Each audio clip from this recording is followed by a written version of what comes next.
கர்த்தருடைய பரிசுத்த நாமத்திற்கு மகிமை உண்டாவதாக. இந்த காலை வேளையில் நாம் எல்லாரும் இணைந்து தேவனை ஆராதிக்க அவருடைய சமூகத்திலே கலிகூற நம்ம எல்லாருக்கும் ஆண்டவர் கிருபை தந்தார்.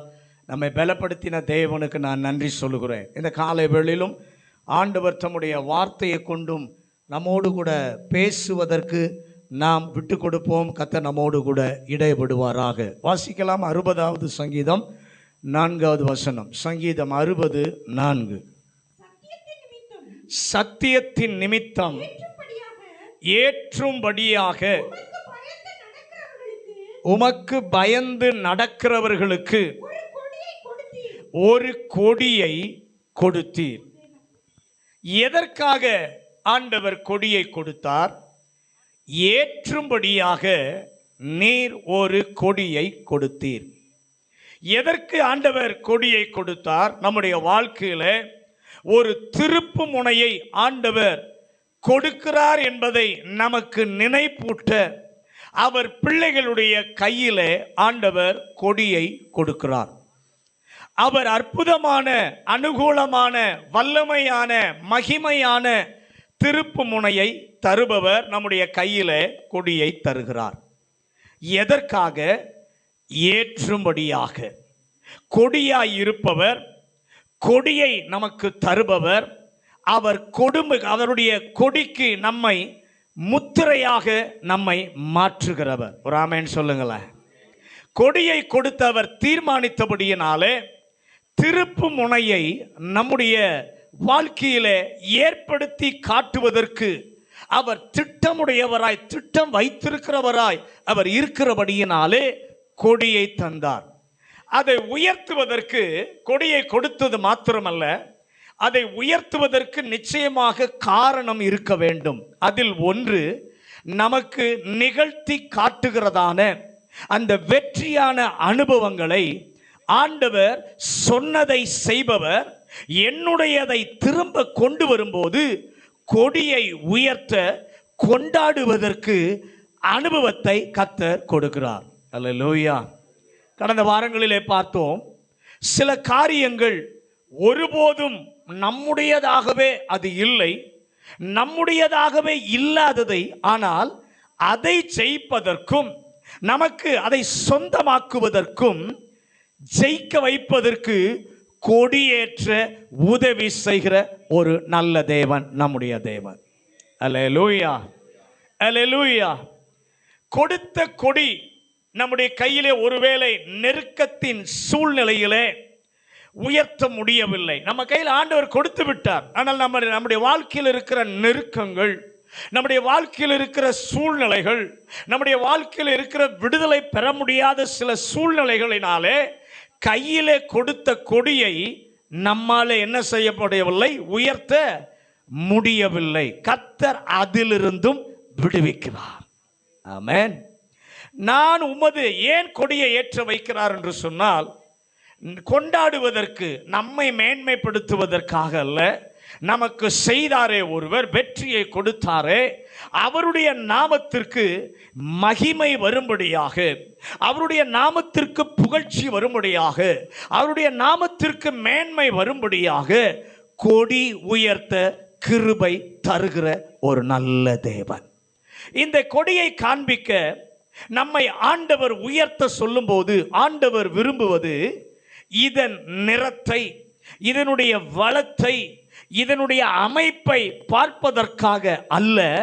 இந்த கொடியை உயர்த்தும் போது சில உண்மையான உண்மைகளை இந்த உலகிற்கு என்ன என்று தெரிவிப்பதற்காக கொடியை நம்முடைய கையிலே ஆண்டவர் கொடுத்திருக்கிறார்.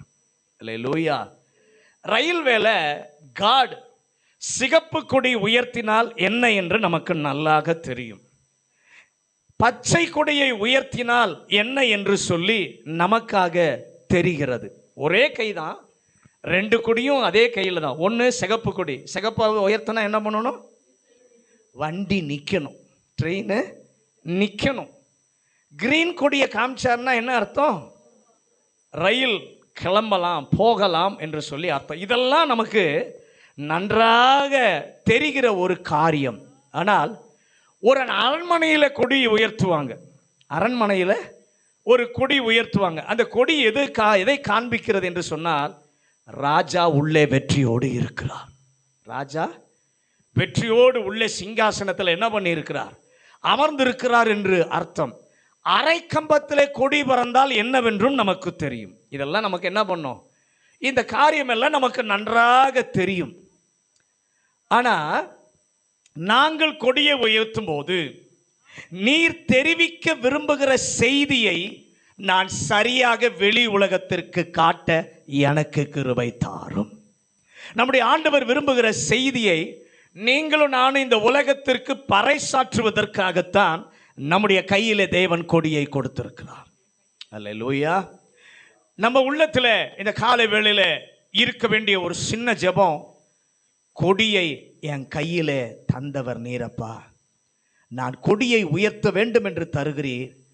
அதை உயர்த்தும் போது என்ன செய்தியை அறிவிக்க வேண்டும் என்று சொல்லி நீர் விரும்புகிறீரோ அதை நான் சொல்லாமலே கொடி உயர்த்தும் போதே செய்தி போய் சேர கிருபை தருவீராக. அல்லேலூயா. 60ஆம் சங்கீதம், 57வது சங்கீதம், 108வது சங்கீதம், இந்த 3 சங்கீதங்களிலும் நீங்கள் பார்க்கும் பொழுது ஒன்றோடு ஒன்று இணைந்ததான சங்கீதங்கள். சங்கீதம் 60, சங்கீதம் 57, சங்கீதம் 108, இந்த 3 சங்கீதங்களும் ஒன்றோடு ஒன்று இணைந்த சங்கீதங்கள். இந்த ஒரு சங்கீதத்தில் இருக்கிற பல வசனங்களை நீங்க பார்த்தீங்கன்னா அடுத்த சங்கீதத்தில் என்ன பண்ணும்? இருக்கிறது. இணைந்திருக்கும் சங்கீதங்கள். இந்த 3ஐயும் தாவீது தான் எழுதுகிறார். 2 சங்கீதத்தை ஒரு டியூனிலே எழுதுகிறார். அடுத்த ஒரு சங்கீதம் என்ன டியூன் என்று போடப்படவில்லை. ஆனால் மிக முக்கியமான ராகத்தோடு பாட பாட எழுதினான். ஏன் 3ம் இணைந்தால் கொடி உயர்த்தும் போது வெளிப்பட வேண்டிய செய்தியை இந்த 3லும் ஆண்டவர் வைத்திருக்கிறார். சங்கீதம் 57ஆம் சங்கீதத்தில் நீங்க பார்க்கும் பொழுது சவுல் தன்னை விரட்டி வரும்போது தனக்கு நஷ்டம் வராதபடி ஏற்படாதபடி பாடுவதற்காக அந்த சங்கீதத்தை தாவீது எழுதுகிறார். அதை எழுதும்போது அவனுடைய சூழ்நிலையை நீங்களும் நானும் பார்க்க வேண்டும். கர்த்தர் கையிலே கொடுத்திருக்கிறார், ஆனால் உயர்த்த முடியவில்லை. ஏன்? 57ஆம் சங்கீதம் 2வது வசனத்தை வாசிங்க. எனக்காக யாவையும் செய்து முடிக்க போகிற தேவனாகிய உன்னதமான தேவனை நோக்கி கூப்பிடுவேன். நல்ல கவனிங்க. விக்கினங்கள் என்னை தாக்குகிறது, வேதனை தரும் சூழ்நிலைகள் என்னை தாக்குகிறது. 57:3 வாசிங்க. இப்போ என்னை விழுங்க பார்க்கிறவன் என்னை நிந்திக்கையில் அவர் பரலோகத்திலிருந்து ஒத்தாசை அனுப்பி என்னை ரட்சிப்பார். சேலா. தேவன் தமது கிருபையையும் தமது சத்தியத்தையும் இங்க சொல்றாரு. என்னை விழுங்க பார்க்கிறவர்கள் என்னை சூழ்ந்திருக்கிறார்கள். 57:4 வாசிங்க. என் ஆத்துமா சிங்கங்களின் நடுவில் இருக்கிறது, தீயை இறைக்கிற மனு புத்திரருக்குள்ளே கிடக்கிறேன். அவர்கள் பற்கள் ஈட்டிகளும் அம்புகளும் அவர்கள் நாவு. இங்க சொல்றாரு, நான் யார் மத்தியில் இருக்கிறேன்னா தீ வைக்கிற ஆட்கள் மத்தியிலே நான் இருக்கிறேன். அவர்களுடைய பற்கள் எப்படி இருக்கிறது? ஈட்டியை போல இருக்கிறது. 57:6 வாசிங்க. என் கால்களுக்கு கண்ணியை வைக்கிறார்கள், என் ஆத்துமா தொய்ந்து போயிற்று. எனக்கு முன்பாக குழியை வெட்டி. அல்லேலூயா. ஆண்டவர் தாவீது சொல்றார், கையிலே கொடியை கொடுத்திருக்கிறீர், ஆனால் உயர்த்த முடியவில்லை. காரணம் என்ன? என் கால்களுக்கு கண்ணி வைத்திருக்கிறார்கள். என்னை தள்ள குழியை வெட்டுகிறார்கள். இப்படிப்பட்ட ஒரு சூழ்நிலை இருக்கும்போது அந்த நிலையை கர்த்தர் பார்க்கிறார். பார்த்தவர் நினைக்கிறார், என் பிள்ளை கொடியை உயர்த்த வேண்டுமா? என் பிள்ளையின் கரத்தில் நான் கொடியை கொடுத்திருக்கிறேன். என் பிள்ளை இந்த கொடியை உயர்த்த வேண்டும் என்றால் நல்ல கவனிங்க, எல்லாவற்றிலும் என் பிள்ளைக்கு ஒரு விடுதலையை நான் கொடுக்க வேண்டும். பக்கத்தில் பார்த்து சொல்லுங்க, கையை கொடியை உயர்த்தணும்னா என் பிள்ளைக்கு நான் விடுதலையை தரணும். ஹல்லேலூயா, ஹல்லேலூயா. ஆண்டவர் செய்தது என்ன? இதையெல்லாம் செய்தவர்கள் உடைய நிலைமை அங்க சொல்றாரு.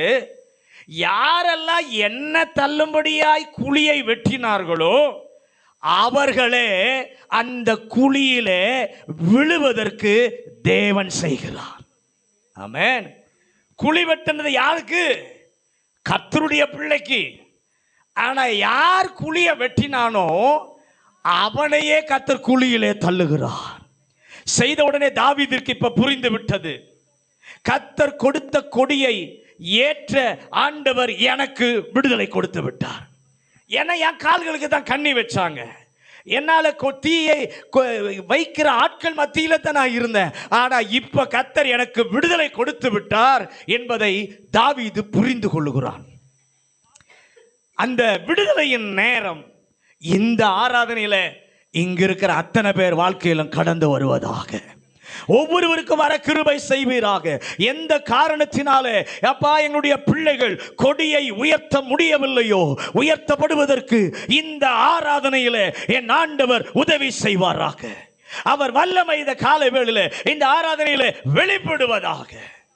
57ஆம் சங்கீதம் 5வது வசனத்தையும் 108வது சங்கீதம் 4வது வசனத்தையும் வாசிங்க. தேவனே, வானங்களுக்கு மேலாக உயர்ந்தருளும் உமது மகிமை பூமி அனைத்தின் மேலும் உயர்ந்திருப்பதாக. 108:4. உமது கிருபை வானங்களுக்கு மேலாகவும் உமது சத்தியம் மேக மண்டலங்கள் பரியந்தமும். இப்ப தாவீது உடனே சொல்லுகிறார், நான் கொடியை உயர்த்த போகிறேன். ஆனால் உண்மையில் உயர்வது கொடி அல்ல, தேவனே வானங்களுக்கு மேலாக உயர்ந்தருளும். எல்லா கண்களும் ஒருவேளை எல்லா கண்களுக்கும் இந்த கொடி தெரிந்தாலும் என்ன செய்தி போகணும் என்றால், இந்த இடத்திலே உயர்த்தப்படுகிறவர் தாவீது அல்ல, இந்த இடத்திலே உயர்த்தப்படுகிறவர் என் தேவாதி தேவன். அல்லேலூயா.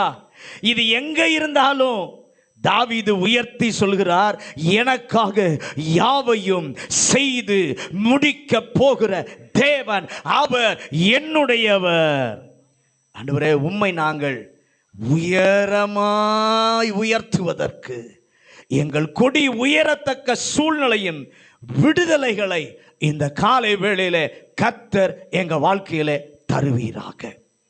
ஆண்டவர் அமலேக்கின் மேலே ஜெயம் கொடுத்த உடனே மோசே பலிபீடத்தை கட்டி அவனுடைய பெயரை பதிக்கவில்லை, கர்த்தர் என் கொடி என்று அவருடைய பெயரை உயர்த்தினார். வாசிங்க, யாத்ராகமம் 17வது அதிகாரம் 15வது வசனம் நினைக்கிறேன். மோசே ஒரு பலிபீடத்தை கட்டி 15 அதற்கு யெகோவா நிசி என்று பெயரிட்டான். நல்ல கவனிங்க, மோசே பலிபீடத்தை கட்டி என்ன பெயரிட்டான்? அவன் பேரை பதிக்கல, யெகோவா நிசி, கர்த்தர் என்னுடைய கொடி. இப்போ வாசிங்க 1 சாமுவேல் 7வது அதிகாரம் 12வது வசனம். 1 சாமுவேல் 7வது அதிகாரம் 12வது வசனம். அப்பொழுது சாமுவேல் ஒரு கல்லை எடுத்து மிஸ்பாவுக்கும் சேனுக்கும் நடுவாக நிறுத்தி, இம்மட்டும் கர்த்தர் எங்களுக்கு உதவி செய்தார் என்று சொல்லி அதற்கு எபினேசர். இஸ்ரவேலுக்கு தேவன் இதுவரை செய்த அற்புதங்களை சாமுவேல் நினைவு கூர்ந்து ஒரு கல்லை ஊன்றி அவர் சொல்லுகிறார், எபனேசர் அப்படின்னா இம்மட்டும் எனக்கு கர்த்தர் என்ன பண்ணாரு? எங்களுக்கு உதவி செய்தார். 2 சாமுவேல் 18வது அதிகாரம் 18வது வசனத்தை வாசிங்க. அப்சலோம் உயிரோடு இருக்கையில் என் பேரை நினைக்க பண்ணும்படியாக எனக்கு குமாரன் இல்லை என்று சொல்லி ராஜாவின் பள்ளத்தாக்கிலே ஒரு தூணை நிறுத்தி அந்த தூணுக்கு ஒரு பேரை, தன் பேரை தரித்திருந்தான். அது இந்நாள் வரைக்கும். நல்ல கவனிங்க. அப்சலோமுக்கு ஆண்டவர் ஒரு முறை ஜெயம் கொடுத்தார். அவன் நினைத்தான், கர்த்தருடைய பெயர் அல்ல, என் பெயரை நினைக்க பண்ணும்படி ஒரு தூணை நிறுத்தி அவன் பெயரை அதிலே தரித்தான். அந்த வெற்றி தேவன் விரும்பி தந்த வெற்றி அல்ல.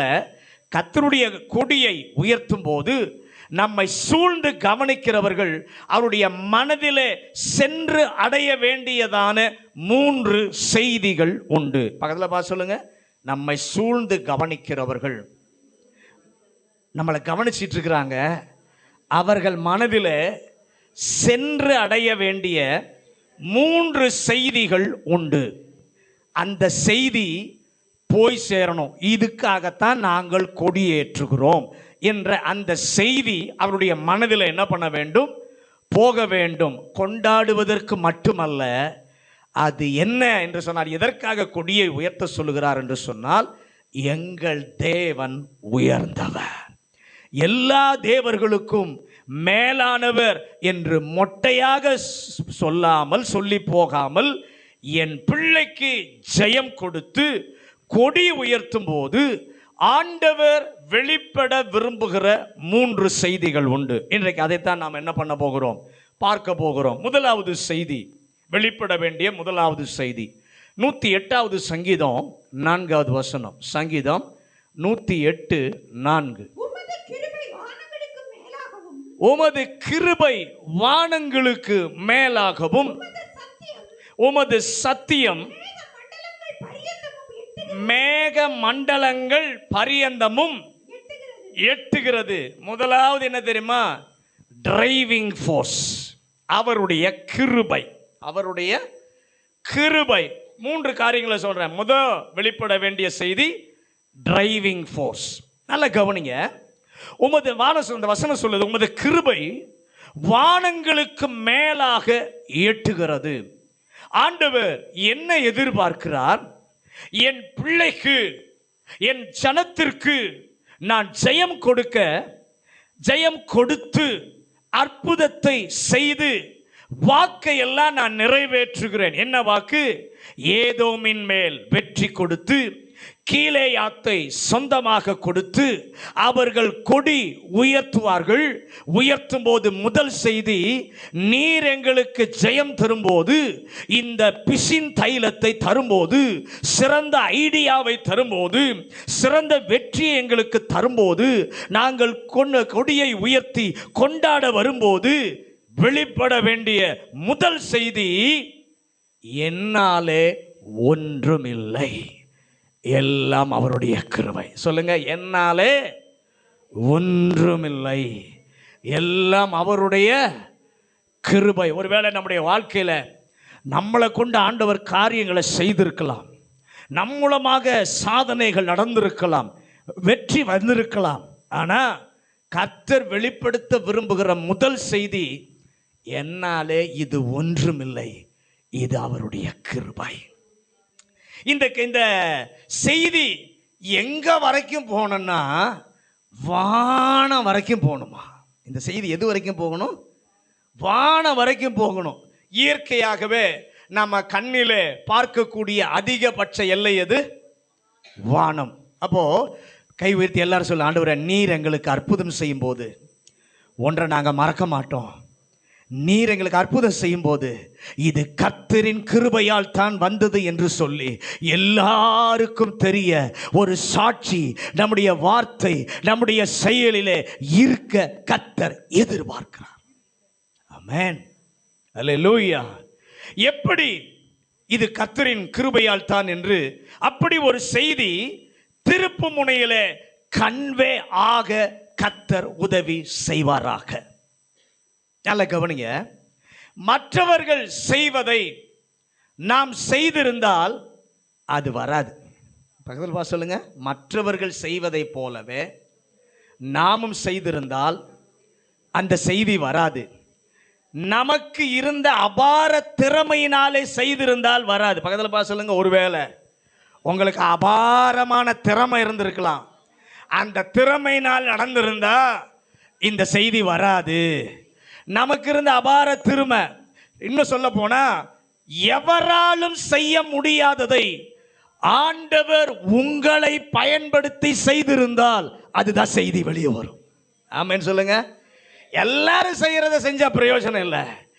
எவரும் செய்ய முடியாததை உங்களை கொண்டு உங்களை பயன்படுத்தி ஆண்டவர் செய்திருந்தால், அப்படி செய்யும் போது எல்லாருக்கும் அது தெரியும். இது இந்த ஆளால நடக்க வழியே இல்லை, இது இந்த ஆளால நடக்க வழியே இல்லை. ஆனா நடந்தது என்றால் காரணம் அவர்கள் ஆராதிக்கிற தேவனுடைய அருள், அவர்கள் ஆராதிக்கிற தேவனுடைய கிருபை அவர்களோடு கூட இருக்கிறது என்று சொல்லி எல்லாரும் அறிந்து கொள்வார்கள். அல்லேலூயா. ஆண்டவரிடத்தில் இந்த காலை வேளை கேட்கணும், ஆண்டவரே அந்த செய்தி என்னிலிருந்து வர ஒரு கிருபையை இந்த காலை வேளையிலே கர்த்தர் தருவாராக. நான் இல்லப்பா, இவ்வளோ பெரிய காரியத்தை செஞ்சதுக்கு இவங்க ஒன்றுமே இல்லை. நிச்சயமாக இவங்க சேவிக்கிற ஆண்டவர் இவர்களோடு இருப்பதினாலே அவருடைய அருள், அவருடைய மகிமை, அவருடைய கிருபை இந்த பிள்ளைகள் மேலே இருக்கிறதுனால எவரும் செய்ய முடியாத காரியத்தை இவர்கள் செய்திருக்கிறார்கள் என்ற செய்தி என் மூலமாக வெளியே வர, உங்க நாமம் உயர்த்தப்பட நாங்க கேட்கிறோம்ப்பா.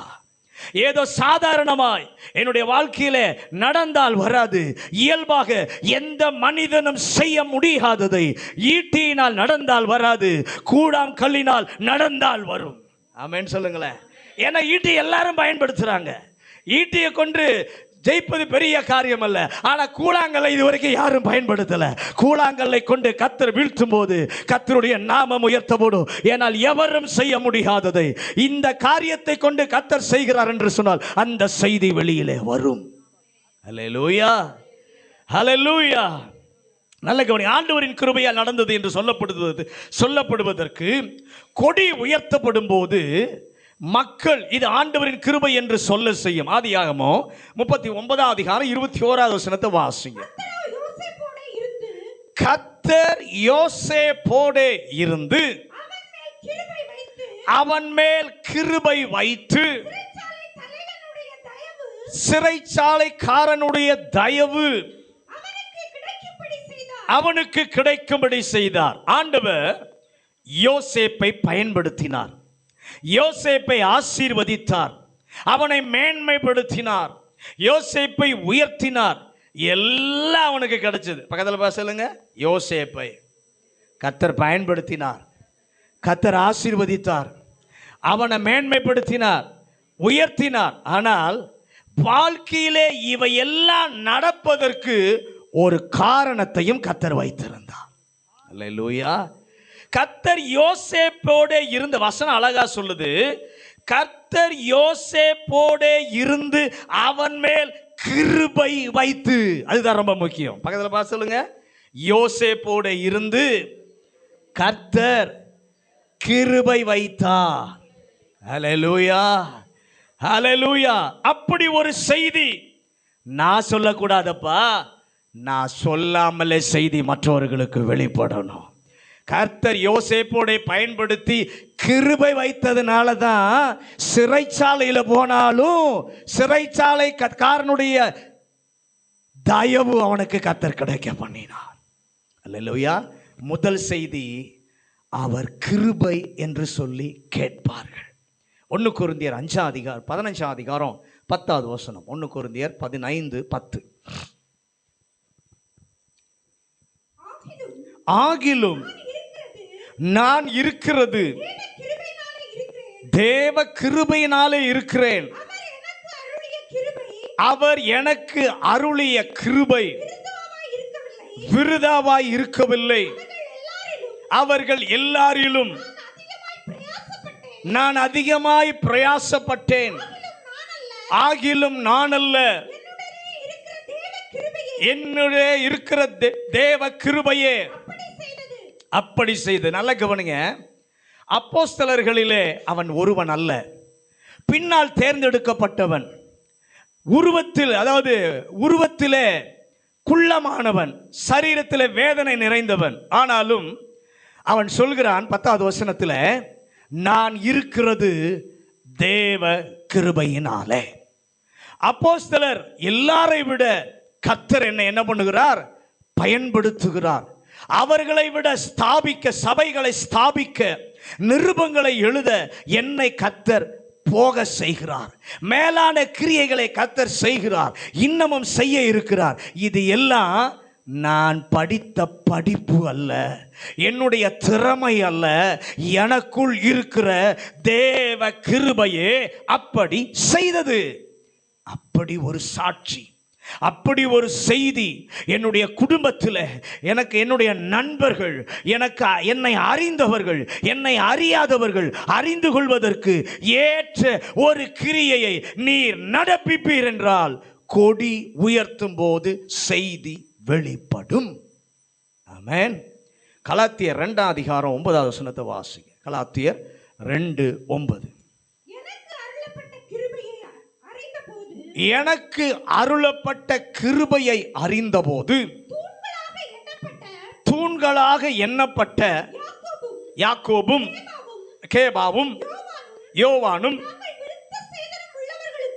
விருத்த சேதனம் உள்ளவர்களுக்கும் புறஜாதிகளுக்கும் பிரசங்கிக்கும்படி அந்யோன்ய ஐக்கியத்திற்கும் அடையாளமாக எனக்கும் பர்னபாவுக்கும். நல்ல கவனிங்க, 2வது முறை போகிறான், சொல்றான், எனக்கு அளிக்கப்பட்ட கிருபையை அறிந்தபோது நீர் எனக்கு சாட்சி சொல்ல ஒரு வெற்றியின் வாய்ப்பு, ஒரு அற்புதமான பாக்கியம், வாழ்விலே ஒரு திருப்புமுனை தரும்போது தேவ ஜனங்கள் உமது கிருபையை அங்கீகரிப்பார்கள். ஆமென் சொல்லுங்களேன். ஹல்லேலூயா, ஹல்லேலூயா. அந்தியோகியாவிலே ஒரு சபை இருந்தது. யார் அந்த சபையை ஆரம்பித்தது என்று சொல்லி தெரியவில்லை. அந்த சபை எருசலேமின் கவனத்தை ஈர்த்தது. நல்ல கவனிங்க, அவ்வளவு வல்லமையான கிரியைகள் நடக்கிறது. அப்படிப்பட்ட நேரத்தில் சபை பர்னபாவை அங்கே அனுப்புகிறது. அங்கு போய் பார்த்தால் இந்த சபையை ஆரம்பித்த ஆள் தெரியவில்லை. சபையிலே ஆரம்பத்தில் இருந்து என்னென்ன அற்புதங்கள் நடந்தது தெரியல. பர்னபா போன போது எது தெரியுமா தெரிந்தது? கர்த்தருடைய கிருபையை அவன் கண்டான். அல்லேலூயா. யார் சபையை ஆரம்பிச்சதுன்னு தெரியல, சபையில் என்னென்ன அற்புதங்கள் அதிசயங்கள் நடந்தது அதெல்லாம் தெரியல. பர்னபா போன போது கண்டது கர்த்தருடைய கிருபையை பார்த்தான். தாவீது பெரிய ராஜா, பெரிய சாதனைகளை செய்தவன். அவன் இருதயத்திற்கு, அவருடைய இருதயத்திற்கு அவன் ஏற்றவனாய் இருந்தான். அவன் வாழ்விற்கு ஆண்டவர் ஒரு தலைப்பு கொடுப்பதாய் இருந்தால் எப்படி திரும்ப கொடுப்பாரு? ஏசாயா 55ஆம் அதிகாரம் 3ஆம் வசனத்தை வாசிங்க. ஏசாயா 55:3. உங்கள் செவியை சாய்த்து என்னிடத்தில் வாருங்கள், கேளுங்கள், அப்பொழுது உங்கள் ஆத்துமா பிழைக்கும். தாவீதுக்கு அருளின நிச்சயமான கிருபைகளை. நல்ல கவனிங்க, தாவீதுக்கு ஆண்டவர் தலைப்பு கொடுப்பதா இருந்துச்சுன்னா என்ன தலைப்பு தெரியுமா? நிச்சயமான கிருபைகளை பெற்றவன். கை உயர்த்தி, ஆண்டவரை எங்க வாழ்க்கையில உம்முடைய கிருபையினால் தான் ஆனது என்கிற அனுபவம் எங்களுக்குள்ளே வரட்டும். மரியாதை போன்ற பாக்கியம் வேறு யாருக்கும் கிடைக்கவில்லை. இவ்வளவு பெரிய ஸ்லாக்கியம் எப்படி கிடைத்தது? நீ பக்திமானான ஒரு பெரிய ஆளா என்றால் மரியாள் சொல்வாள், எனக்கு கிருபை தான் கிடைச்சது. நான் பெரிய ஆளா இல்லை, எனக்கு கிடைச்சது கிருபை. லூக்கா 1ஆம் அதிகாரம் 28ஆம் வசனத்தையும் 1:30 வாசிங்க. அவள் இருந்த வீட்டில் தேவதூதன் பிரவேசித்து, கிருபை பெற்றவளே வாழ்க, கர்த்தர் உன்னுடனே இருக்கிறார். தேவ தூதன் அவளை நோக்கி, மரியாளே பயப்படாதே, நீ தேவனிடத்தில் கிருபை பெற்றாய். அல்லேலூயா. படைப்பில் இருந்து வாக்குத்தத்த நாட்டிற்கு கொண்டு போகிற வரை இஸ்ரவேலருக்காக செய்த கிரியைகளை குறித்து 136 சங்கீதத்தில் பட்டியல் போட்டு எழுதி இருக்கிறதை நம்மாலே பார்க்க முடியும். அல்லேலூயா. எதிலிருந்து? படைப்பிலிருந்து வாக்குத்தத்த நாட்டிற்கு கொண்டு வந்த வரைக்கும் இஸ்ரவேலருக்காக செய்த கிரியைகளை அழகாக பட்டியல் போடுகிறார். ஒவ்வொரு செயலையும் செய்யும் போது அவர் கிருபை என்றும் உள்ளது. நான் உடம்பை நல்லா பார்த்து கொள்ளுகிறேன், சாப்பாட்டில் ரொம்ப நான் ஸ்ட்ரிக்டா இருக்கிறேன், சரியா நான் தினந்தோறும் எக்ஸசைஸ் உடற்பயிற்சி என்ன பண்ணுகிறேன் செய்கிறேன் என்றால் இல்லப்பா, இல்லை. நான் நிர்மூலமாக அதிருப்பது அவருடைய சுத்த கிருபை. சாப்பாட்டில் கண்ட்ரோலா இருக்கிறதுனால அல்ல, நல்ல உடற்பயிற்சி செய்யறதுனால அல்ல, உடலை கட்டுக்கோப்பாக வைத்திருக்கிறதுனால அல்ல, கர்த்தருடைய கிருபையினாலே தான் நிர்மூலமாகாமல் இதுவரைக்கும் நிற்க கர்த்தர் நமக்கு உதவி செய்திருக்கிறார். அந்த சாட்சியை கிளியராக என்னுடைய வாயினாலே சொல்லாமலே எங்களுடைய நடக்கையினால் ஜனங்கள் அறிந்து கொள்ள ஒரு கிருபையை கர்த்தர் தருவீராக. இரண்டாவது வெளிப்பட வேண்டிய செய்தி. முதலாவது டிரைவிங் ஃபோர்ஸ், இரண்டாவது 108:4 வாசுங்க. உமது கிருபை வானங்களுக்கு மேலாகவும் உமது சத்தியம் மேக மண்டலங்கள் பரியந்தமும். இரண்டாவது கைடிங் ஃபோர்ஸ். முதலாவது டிரைவிங் ஃபோர்ஸ், இரண்டாவது கைடிங் ஃபோர்ஸ். என்ன? சத்தியத்தை ஆண்டவர் அனுப்புகிறார். முதலாவது அவருடைய கிருபை, இரண்டாவது தேவனுடைய ஆலோசனை. தேவனுடைய ஆலோசனையை சத்தியத்தின் மூலமாக கர்த்தர் அனுப்புகிறார். நான் கொடியேற்றும் போது உண்மையிலே இன்னொன்று உயருகிறது. அது என்ன? உம்முடைய சத்தியம் மேக மண்டலங்கள் பரியந்தம் எட்டுகிறது. கிருபை வான வரைக்கும் போச்சு, மேகம் எங்கு இருக்கோ அதுவரை இன்னொன்று வெளிப்பட வேண்டும். 57வது சங்கீதத்தில் அவளை விழுங்க பார்த்தார்கள், கடிக்க கொதறுவதற்கு பார்த்தார்கள், தீ வைத்து இல்லாமலாக்க பார்த்தார்கள், குழியிலே தள்ளி மூட நினைத்தார்கள். இத்தனையும் இருக்கும்போது 4 பக்கம் திரும்பினாலும் எல்லாமே அடைக்கப்பட்டிருக்கு. 4 திசை நம்மளுடைய வாழ்க்கையிலும் சுத்தி நமக்கு இருக்கிற 4 திசையை பார்த்தாலும் நெருக்கம், 4 திசையை பார்த்தாலும் போராட்டம், தப்பிக்கொள்ள வழியே இல்லாத ஒரு சூழ்நிலையில் அடைக்கப்பட்டது போல ஒரு வேளை இருக்கலாம். ஆனா ஒரு பகுதி மட்டும் அடைக்கப்படவே முடியாது. ஆமென் சொல்லுங்களேன். உங்க தலைக்கு மேல சத்துருவால அடைக்கவே முடியாது. பக்கத்தில் பார்த்து சொல்லுங்க, 4 பக்கமும் உங்களை அடைச்சி நெருக்கலாம், ஆனால் உங்கள் தலைக்கு மேலே சத்துருவால அடைக்க முடியாது. எத்தனை பேர் ஆமேன்னு சொல்கிறீங்க? 4 திசைகளையும் அவன் சாத்தானால் அடைக்க முடியும், ஒரே ஒரு பகுதியை மட்டும் அவனால் அடைக்க முடியாது. கர்த்தருடைய ஜனத்திற்கு வானத்தை அவனால் மறைக்க முடியாது. பக்கத்தில் பார்த்து சொல்லுங்க, கர்த்தருடைய பிள்ளைக்கு வானத்தை சத்துருவால் அடைக்க முடியாது. அல்லேலூயா. அவனாலே வானத்தை 2 பேர் தான் மூடலாம். ஒன்று நாமளே மூடலாம், மேலேயே பார்க்காம வானத்தை மூடலாம். ரெண்டாவது யாரால மூட முடியும்? கர்த்தரால மட்டும் என்ன பண்ண முடியும்?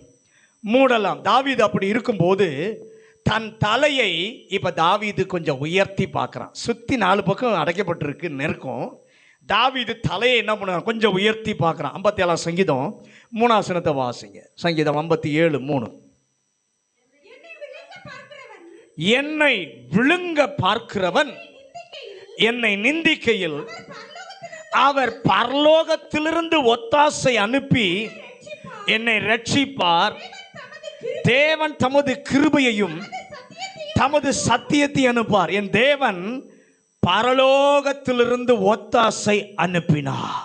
தேவ பிள்ளையே, அடைக்கப்பட முடியாத ஒன்று சத்துரு அதை அடைக்கவே முடியாது. இதுவரை 4 திசையிலிருந்து உங்களுக்கு பதில் வராவிட்டால் இந்த ஆராதனை வேளையிலே ஆத்துமா ஆண்டவரை நோக்கி பார்த்து எனக்கு ஒரு ஒத்தாசை வர பர்வதத்துக்கு நேராக என் கண்களை நான் ஏறிட்டு பார்க்க இந்த ஆராதனையிலேயே எனக்கு ஒரு கிருபை தருவீராக.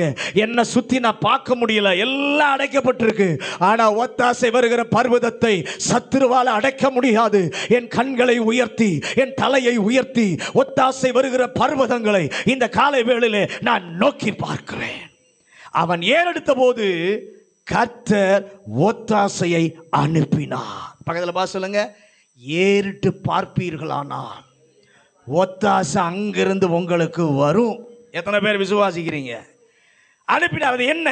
3ஆம் வசனத்தில் சொல்றாரு, தமது கிருபையையும் சத்தியத்தையும் அனுப்பினார். தாவீதே, இன்றைக்கு நீ ஒரு கொடியை உயர்த்தும் போது முதலாவது என்னுடைய கிருபை உயர்த்தப்படுகிறது. உன்னை உயர்த்த தேவையான விடுதலையை பெற்றுத்தர அந்த கிருபையைத்தான் கர்த்தர் அனுப்பினார். அதோடு நிறுத்தாமல் சத்தியத்தையும் ஆண்டவர் அனுப்புகிறார். ராமேன் சொல்லுங்களேன். அது ஆகவே இரண்டாவது சத்தியத்தை உயர்த்துகிற நிலையிலே கொடியேற்ற வைக்கிறார். முதல்ல சொல்லுங்க, முதல்ல கிருபையை வெளிப்படுத்த கொடியேற்ற வைக்கிறார். இரண்டாவது சத்தியத்தை வெளிப்படுத்த கொடியேற்ற வைக்கிறார். சத்தியம் என்பது வழி நடத்துவதற்காக நமக்கு கொடுப்பது. பக்கத்தில் பார்த்து சொல்லுங்க, சத்தியம் என்பது நம்மை வழி நடத்துவதற்காக நமக்கு தருகிற ஒரு காரியம். ஒரு சூழ்நிலையை நம்மாலே சமாளிக்க முடியாது, நம்மாலே இந்த சூழ்நிலையை மேற்கொள்ள முடியாது, இதற்கு பரிகாரம் தர வேண்டும் என்று சொல்லி கேட்கும் பொழுது கர்த்தர் நாம் செய்ய முடியாததை நம்மை கொண்டே அவர் செய்வதற்காக ஏற்ற கிருபையை அந்த நேரத்தில் கர்த்தர் தருகிறார். ஆனால் நாம் போவது வலதுபுறமா இடதுபுறமா, எப்போது எவ்வளவு ஒண்ணுமே நமக்கு தெரியல. ஆண்டவர் தம்முடைய சத்தியத்தினாலே, என்னுடைய மகனே, என்னுடைய மகளே, இப்போது செய், இப்போது செய், இந்த நேரத்திலே செய், இவ்வளவு செய், இதுதான் லக்கு என்று காண்பிப்பதற்கு தம்முடைய பிள்ளையை கொடியேற்ற வைக்க சத்தியத்தை கர்த்தர் அனுப்புகிறார். அவருடைய ஆவியானவர் மூலமாக, அவருடைய வசனத்தின் மூலமாக தேவன் சத்தியத்தை மட்டும் நமக்கு கொடுக்காவிட்டால் நமக்கு எவ்வளவு வல்லமை இருக்கலாம், எவ்வளவு அதிகாரம் இருக்கலாம், எவ்வளவு திறமை இருக்கலாம், ஒருவேளை நன்மை நடைபெறும், ஆனா அந்த நன்மை நீடித்து நிற்காது. ஆமென். கடைசி வரை நீடித்திருப்பதற்கு அவருடைய வசன சத்தியத்தின் எல்லைக்குள் தேவன் நமக்கு தந்ததான கிருபை நம்மில் வெளிப்பட கர்த்தர் கவனம் தருவார் என்று சொன்னால் நாம் செய்வது நிறைவானதாய் இருக்கும். அல்லேலூயா, அல்லேலூயா. நீர் என் வாழ்வில் திருப்பம் தந்து சாட்சி சொல்ல என் கொடியை உயர்த்தும் போது ஜனங்கள் எல்லாருக்கும் தெரியணும்ப்பா. என்ன தெரியணும்? கர்த்தர் அவர்களோடு பேசி தான் அவங்க செஞ்சிருக்கிறாங்க, அவருடைய ஆலோசனையை கேட்டு தான் அவங்க செஞ்சிருக்கிறாங்க என்று என்னுடைய செயல், என்னுடைய நடைமுறை செய்தியை சொல்ல வேண்டும். அவர்கள் தேவன் சத்தியம் உள்ளவர், சத்தியத்தை அவர்களுக்கு சொல்லி அதற்குள்ளே நடத்த கிரியை செய்ததினாலே வானமும் பூமியும் அழிந்தாலும் சத்துரு இதை அகற்ற அவனாலே முடியாது. எத்தனை பேர் விசுவாசிக்கிறீங்க? நாம் செய்வது பாதுகாப்பை கொடுப்பதற்காக சத்தியத்தை ஆண்டவர் கொடுக்கிறார். 91வது சங்கீதம் 4வது வசனத்தை வாசிங்க. சங்கீதம் 91:4. அவர் தமது சிறகுகளாலே உன்னை மூடுவார், அவர் செட்டைகளின் கீழே அடைக்கலம் புகுவாய், அவருடைய சத்தியம் உனக்கு பரிசையும் கேடகமுமாகும். நீர் தருகிற கிருபை பாதுகாக்கப்பட்டு சத்துரு கொண்டு வருகிற ஆலோசனை அவனுடைய தாக்குதலில் இருந்து தப்புவிக்கப்பட்டு பத்திரமா இருக்கணும்னா சத்தியத்தை கை கொண்டு தப்புவிக்கப்பட கர்த்தர் உதவி செய்வாராக. கர்த்தர் தாவீதை ராஜாவாக்கினார். பெரிய யுத்தங்களை செய்ய முடிந்தது, வெற்றி கிடைந்தது. அப்படி இருந்தாலும் 43 சங்கீதம் 3 வசனத்தை வாசிங்க. சங்கீதம் 43:3. உமது வெளிச்சத்தையும் உமது சத்தியத்தையும் அனுப்பியருளும், அவைகள் என்னை நடத்தி உமது பரிசுத்த பர்வதத்திற்கும் உமது வாசஸ்தலங்களுக்கும் என்னை கொண்டு போவதாக. அல்லேலூயா. தாவீது என்ன தெரியுமா சொல்றாரு? எல்லாம் எனக்கு இருக்கலாம், என்னை ராஜாவாக்கி இருக்கலாம், எனக்கு வெற்றி ஆண்டவர் கொடுத்துருக்கலாம், சரியான ஞானத்தை கொடுத்து செய்ய வச்சிருக்கலாம். அப்படி இருந்தாலும் சத்தியத்தை அனுப்பி அருளும், அது ஒன்று தான் நான் வலதுபுறம் இடதுபுறம் சாயாமல் எங்கே போய் சேர வேண்டுமோ அதுவரை என்னை சரிவர சத்தியம்தான் நடத்தும். ஆமென். சாலமோன் ராஜா ஞானம் இருந்தது, செல்வம் இருந்தது, ஆனால் ஒரு உண்மையை தன் வாழ்வில் அவன் கண்டிருந்தான். நீதிமொழிகள் 20வது அதிகாரம் 28வது வசனத்தை வாசிங்க. நீதிமொழிகள், தயையும் சத்தியமும் ராஜாவை காக்கும், தயையினாலே தன் சிங்காசனத்தை நிற்க பண்ணுவான். என்னதான் இருந்தாலும் சத்தியம்தான் ராஜாவை காக்கும். பக்கத்தில் பா சொல்லுங்க, சத்தியம்தான் உங்களை காக்கும். அல்லேலூயா, அல்லேலூயா. சத்தியம்தான் உங்களை சரிவர என்ன பண்ணும்? நடத்தும். அல்லேலூயா. அதை அறியும் போது தான் அவனும் பாதுகாக்கப்படுவான், அதை வாசிக்கிற நாமும் பாதுகாக்கப்படுவோம். அவன் செய்வதும் பாதுகாக்கப்படும். அவன் இஷ்டம் போல நடந்தால் தேவன் தேசத்தை அடிமைத்தனத்திற்கு உள்ளாக கொண்டு போவார். சத்தியத்தின்படி ராஜா நடந்தா தான் தேசம் அடிமைப்படாது. ராஜா சத்தியத்தின்படி நடக்காம தன்னுடைய இஷ்டத்தின்படி நடத்தி கொண்டு போனால் தேவன் தேசத்தை என்ன பண்ணுவாராம்?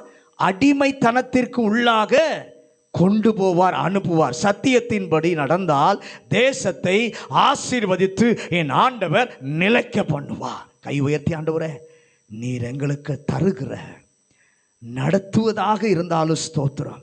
நீர் வெற்றியை தரும்போது ஜனங்கள் அவர்கள் சத்தியத்தின்படி நடக்கிறார்கள் என்று பார்க்க ஒரு கிருபையை மாத்திரம் எங்களுக்கு தாங்கப்பா. அவங்க சத்தியத்தின்படி நடந்தவர்கள், சத்தியத்தின்படி நடந்தார்கள், ஆகவே தான் வெற்றி கிடைத்தது. எல்லாரை போல கலப்படமா அவங்க நடக்கல, இங்க ஒண்ணு அங்க ஒண்ணு. தேவ சபைக்கு வரும்போது தேவ பிள்ளைகளை போல, உலகத்துக்குள்ளே போகும்போது உலக பிள்ளைகளை போல. அப்படி இல்லை, அவங்க எங்க இருந்தாலும் சத்தியத்தில் நடந்தாங்க. எந்த சூழ்நிலையில் இருந்தாலும் தேவன் கொடுக்கிற சத்தியத்தை தான் கை கொண்டாங்க, அதன்படி தான் நடந்தாங்க. அதனால தேவ ஜனத்தை ஆண்டவர் ஆசீர்வாதத்திற்குள்ளே கர்த்தர் கொண்டு வருகிறார் என்பதை அவர்கள் அறியணும். ஏசாயா 26வது அதிகாரம் 2வது வசனம். ஏசாயா 26:2. சத்தியத்தை கை கொண்டு வருகிற நீதி உள்ள ஜாதி உள்ளே பிரவேசிப்பதற்காக வாசல்களை, இஸ்ரவேலரை சமாதானத்திற்குள்ளே அழைத்து கொண்டு வரும்போது ஒரு பாடல் பாடுபடுகிறது. இவர்கள் யார்? தேவ ஜனங்கள். உண்மைதான். ஆனால் இவர்கள் இன்று வர காரணம் ஒரு காரியம் அங்கே கோடிட்டு காட்டப்படுகிறது. சத்தியத்தை கை கொண்டு நடந்து. ஆண்டவரே, நாங்கள் கொடியை உயர்த்தும் போது எல்லாருக்கும் தெரியணும், இவள் மனம் போல நடக்கிறவர்கள் அல்ல, சத்தியத்தின்படி நடக்கிறவர்கள், சத்தியத்தின்படி நடந்தவர்கள். இந்த உலகிற்கு அதற்கு விலையும் கிடையாது, மரியாதையும் கிடையாது. சத்தியத்தின்படி நடந்தா இந்த உலகத்தில் விலையும் கிடையாது, மரியாதையும் கிடையாது, அர்த்தமும் கிடையாது, விமர்சனம் தான் செய்யப்படும். சத்தியத்தின்படி நடந்தா என்ன பண்ணுவோம்?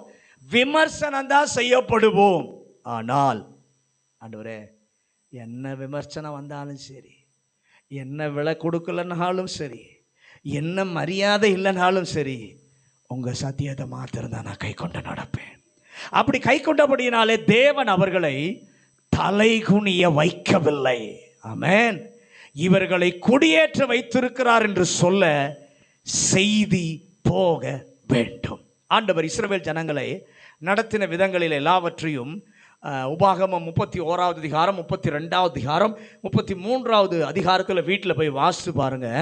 அங்கே கர்த்தருடைய செயல்களை விவரிக்கும் போது ஒரு வசனத்தை மட்டும் வாசிங்க. உபாகமம் 32:4 வாசிங்களேன். உபாகமம் 32:4.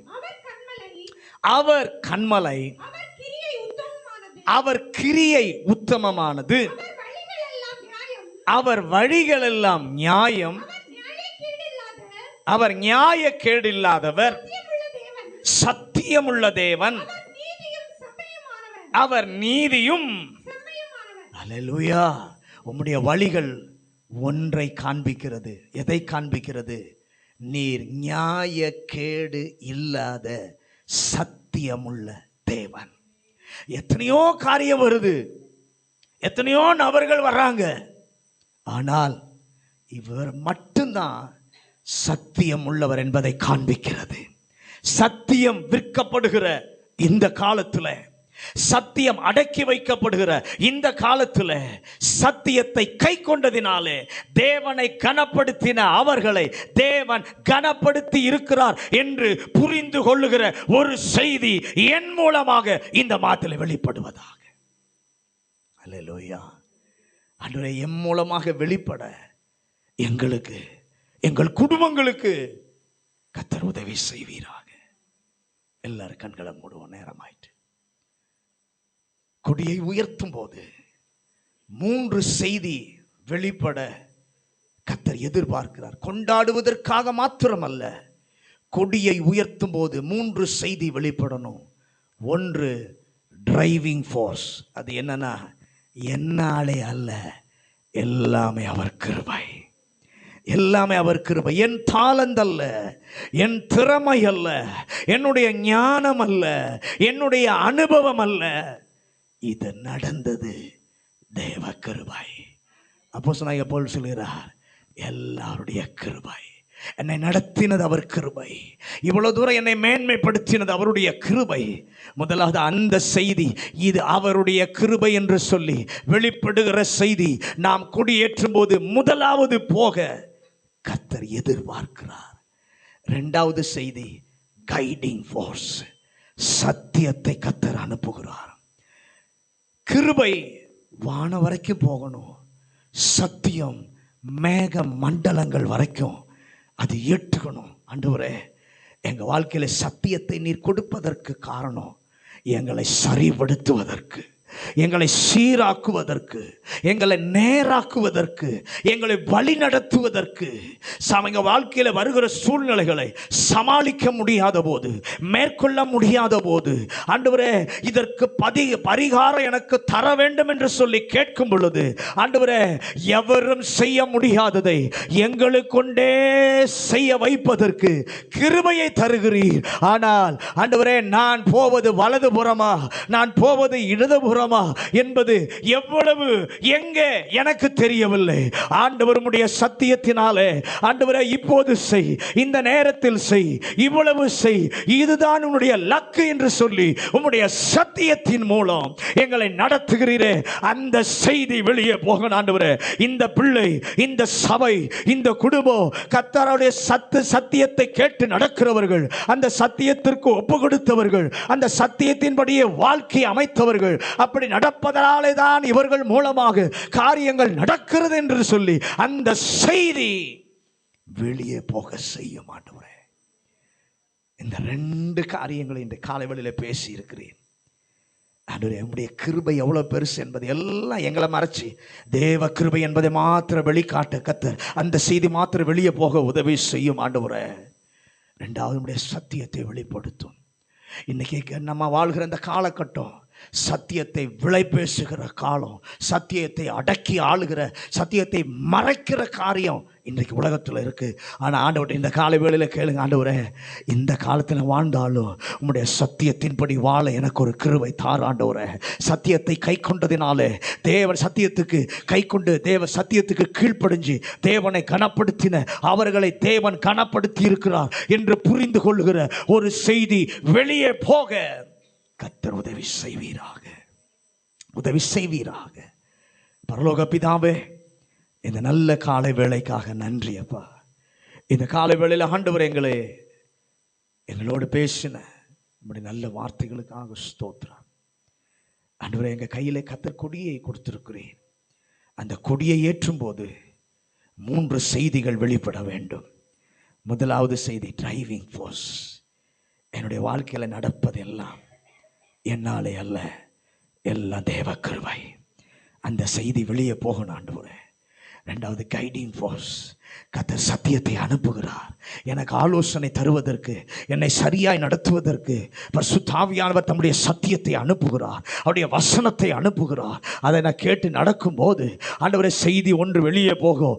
இவர்கள் தேவ ஆலோசனையை கேட்பவர்கள், சத்தியத்தை கை கொள்பவர்கள், சத்தியத்தின்படி நடக்கிறவர்கள். அதனால தான் தேவன் இவர்களுக்காக நன்மை செய்கிறார், இவர்கள் காரியங்களை வாய்க்க பண்ணுகிறார் என்கிற செய்தி வெளி உலகத்திற்கு போக, எங்களுக்கு மூலமாக வெளியே போக கர்த்தர் உதவி செய்யும். சத்தியத்தை விற்கிற இந்த நாட்களிலே, சத்தியத்தை அடக்கி போடுகிற இந்த நாட்களிலே, சத்தியத்தை நான் கை கொள்ளும் பொழுது ஆண்டவரே, தேவனாகிய உம்மை ஆண்டவரே இந்த வசனத்தை கனப்படுத்தும் போது, உடைய வசனத்திற்கு கீழ்ப்படிந்து உம்மை கனப்படுத்தும் போது இந்த பிள்ளைகளை கர்த்தர் ஆசீர்வதித்திருக்கிறார். இந்த பிள்ளைகளோடு கூட கர்த்தர் இருக்கிறார். இவங்க செய்கிறதெல்லாம் வாய்க்கிறது என்ற செய்தி வெளியே போக கர்த்தர் உதவி செய்வாராக. வந்த ஒவ்வொரு பிள்ளைகளை வசனத்தால் இடைக்கட்டும், இந்த வாரம் முழுதும் நடத்துவாராக. இயேசுவின் அதிகாரமுள்ள நாமத்தில் ஜெபிக்கிறோம் நல்ல பிதா.